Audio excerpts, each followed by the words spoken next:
Thank you, Lena, and thank you, Zach.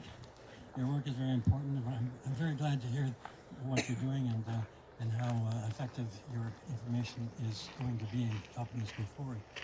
Um, so thank you for inviting me to participate today to talk a little bit about what the Government of Canada is doing to support our Pacific salmon population.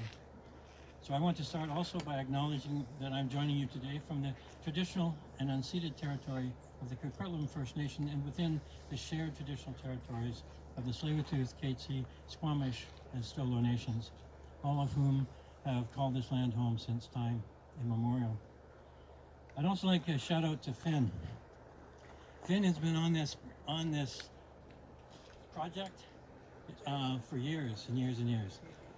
As has Lena, and I'm very proud and happy to be working with Finn and encourage him to keep going.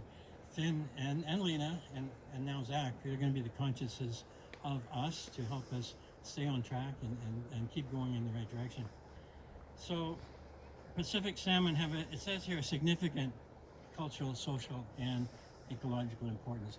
It should say enormous. They have an enormous cultural, social, and ecological importance to British Columbia, and they are a keystone species. They're particularly important for the overall ecosystem.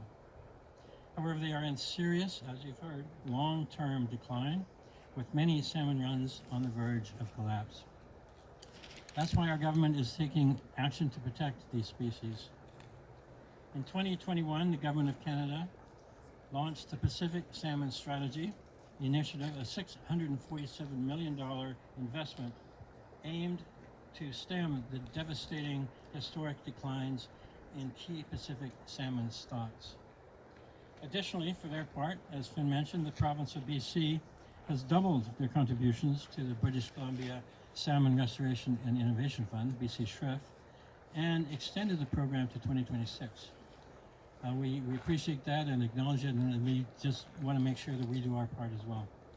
The Federal Pacific Salmon Strategy Initiative is the largest government investment in saving Pacific salmon ever, and is focused on conservation and stewardship, changes to harvesting practices, and greater collaboration with stakeholders.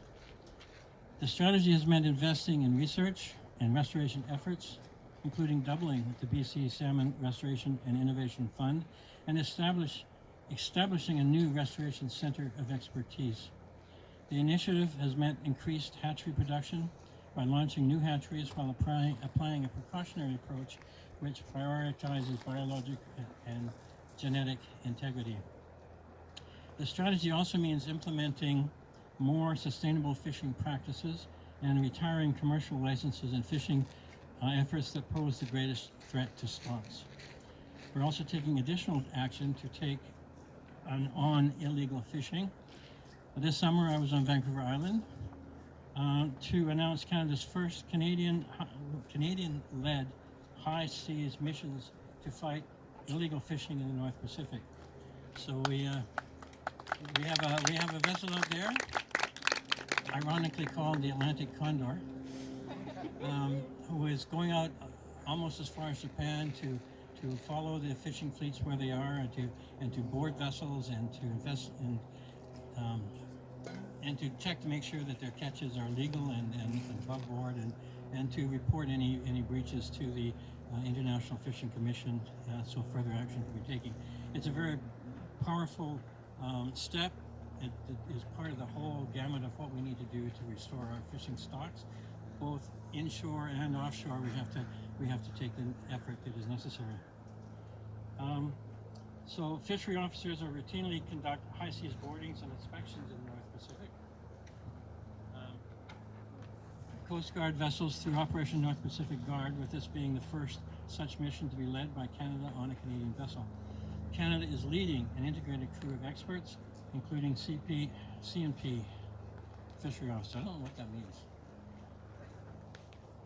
Anyway, I think the Canadian fishery officers, Canadian Coast Guard, and U.S. Coast Guard officers. So they're all out there on the boat in the North Pacific, looking around for bad actors who are exploiting our salmon stocks.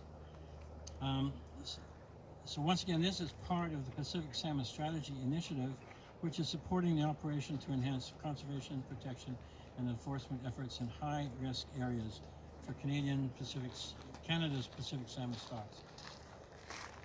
This would not be possible without the contribution and cooperation of so many different groups and organizations, including the Government of BC and the Yukon, Indigenous peoples, scientists, environmental organizations, industry, and other key partners, to share data and best practice and maximize our rebuilding efforts.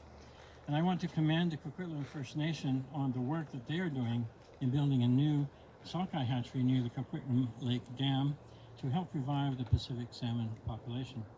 Protecting our Pacific salmon population is going to require a lot of continuous work and effort from governments, volunteers, not-for-profits, and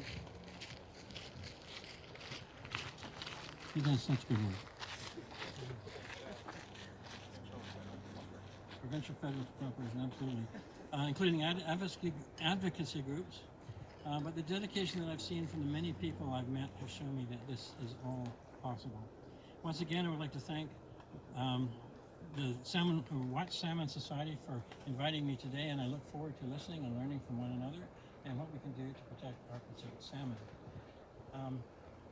I also would have my office doors open for people to come and ask questions, and I have one of my staffers, Soha, here.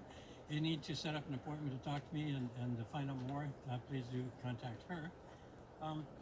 And I just want to, and we also have a new fisheries minister who is from the Gaspésie area, and I'm going to be working with Finn to make sure that she is up to speed on the unique requirements, unique needs of the West Coast fishery. So thank you all, and thank you for being here today. Thank you, Lena. Thank you, MP McKinnon. We would love to help